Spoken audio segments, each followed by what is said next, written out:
జిఎఫ్ఎల్ఎల్లో తెలుగు యాక్టివిటీకి సంబంధించి ఇప్పుడు మనం ఒక చిన్న యాక్టివిటీ చేద్దాం. ఏంటంటే అది నేను ఇప్పుడు ఒక పదం చెప్తాను, ఆ పదంతో మీకు నచ్చిన వాక్యాలు చెప్పాలి. వాక్యం చెప్పిన తర్వాత ఇప్పుడు గీతా వాక్యం చెప్తే మిగతా వాళ్ళు దాన్ని చెప్పిన తర్వాత వహ్వా వాక్యం అని చెప్పాలి. ఓకేనా? అలా ప్రతి ఒక్కరూ ఒక్కొక్క వాక్యం చెప్పాలి. ఓకేనా? స్టార్ట్ చేద్దామా? నేను ఇచ్చే పదం పేరు వాన లేదా వర్షం. గీత స్టార్ట్ చేయమ్మా. రైతుకి వాన అవసరం.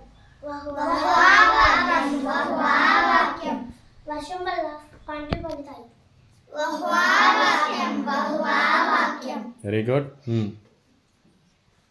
వర్షం వస్తే చెరువులు నదులు నిండుతాయి. Very good. వాన పడిన తరువాత నేలంతా సువాసన వస్తుంది. Very good. కొన్నిసార్లు వాన పడినప్పుడు ఇంద్రధనస్సు కనిపిస్తుంది. Very good. వాన వచ్చే ముందు గాలి వీస్తుంది.